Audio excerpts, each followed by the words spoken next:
మధ్యలో నువ్వు నంద అయితే నేను బద్రీనాథ్ అయితే ఏంటి మళ్ళీ ఇదే రిపీట్ అవుతుంది. నేను నీకు అడ్రస్ చెప్పేది సార్ ఏంటి నంద Badri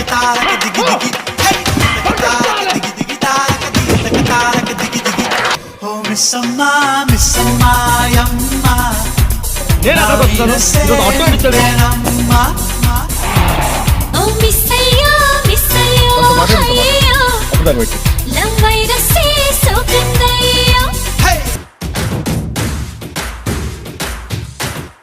One and only Gabbar Singh. Look at that. Gabbar Singh ఇక్కడ కష్టాలా అది కష్టాలా ఖరీదైన బైకులో తిరుగుతూ ఏసీ రూమ్ లో ఉంటూ వేల వేల రూపాయలు కూడా డిజైనర్ గుడ్లు వేసుకుని తిరుగుతూ రోజుకి 1000 రూపాయలు ఖర్చు పెట్టే నీకు కష్టాల గురించి మాట్లాడే హక్కు లేదు. కష్టాలు ఎలా ఉంటాయి నిజ జీవితంలో కష్టాలు ఎలా ఉంటాయి నేను చెప్తాను. నువ్వు విని ఈ రోజు నువ్వు స్కూల్కి వెళ్ళాలంటే 4 కిలోమీటర్లు 4 కిలోమీటర్లు రోజుకి 8 కిలోమీటర్లు నడవాలని సంగతి నీకు తెలుసా? నాకు తెలుసు. అన్నం అంటే చొన్నం తినాలని వరన్నం 6 నెలలకి వండుకుంటారని పరమాన్నం వండినప్పుడే పండుగ అంటారన్న విషయం నీకు తెలుసా? నాకు తెలుసు. ఆడుకోవాల్సిన పశు వయసులో సరైన వైద్యం అందక బిడ్డలు చనిపోతారన్న విషయం నీకు తెలుసా? ఆకలిస్తే నేల వైపు దాహం వేస్తే ఆకాశం వైపు చూసే మనుషులు ఇంకా బతుకున్నారు ఈ సమాజంలో. నువ్వు బతుకున్న ఈ సమాజంలో ఉన్నారని ఇంకా తెలుసా నీకు?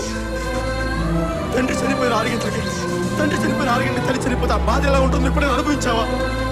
నేను అనుభవించాను. కంటికి కనిపించిన ఏదో ఒక శక్తి తొండల పర్వత భూమిలో తొక్కుతున్నట్టు నీకు ఎప్పుడైనా అనిపించిందా? వయసులో ఉండగానే బాధతో ఒకసారి కుదిపోవడం ఎప్పుడైనా అనిపించావా? నువ్వు ఎప్పుడైనా అనుభవించావా? మనకి సమాజంలో బతకడానికి మన దగ్గర ఉన్న పేరు, మన దగ్గర ఉన్న అధికారం, మన శక్తి ఏది సరిపోదు. ఈ జనం మధ్య బతకలే దూరంగా పారిపోవడానికి ఎప్పుడైనా అనిపించిందా? నాకు అనిపించింది. తుపాకీ పట్టాను, అడవిలోకి వెళ్ళాను, నక్సలైట్ అయ్యాను అన్నా.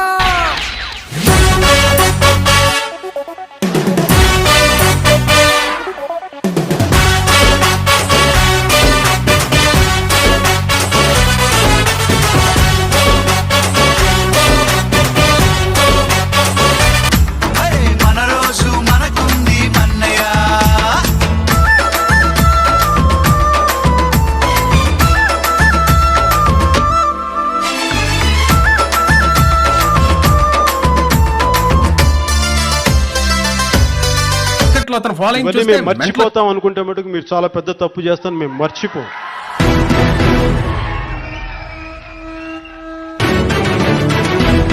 చేద్దాం ఒకరోజు అందరికి చేద్దాం. ఎవరిని వదలొద్దు, ఎవరిని వదలం కూడా.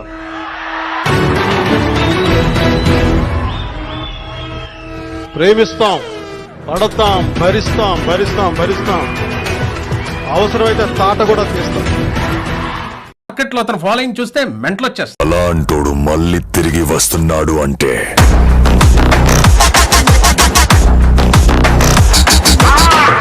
साला शैतान बेघबरा जाएगा.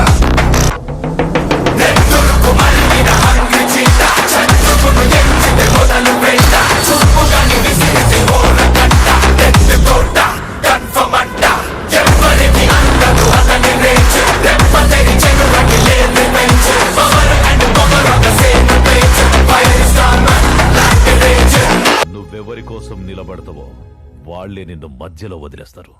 వాళ్ళు సామాన్యులు. నీలాంటోడు పెడతా అంటే ఆశపడతారు, బెదిరిస్తే భయపడతారు. ఆశకి భయానికి మధ్య ఊగిసలాడే జీవితాలు వాళ్ళే. వాళ్ళు నా కోసం ఉన్నా లేకపోయినా నేనెప్పుడు వాళ్ళకి అండగానే ఉంటా. ఇప్పుడేం చేస్తాడు మీ hero? Will he give up? గాయపడిన సింహం నుంచి వచ్చే శ్వాస గర్జన కన్నా భయంకరంగా ఉంటుంది.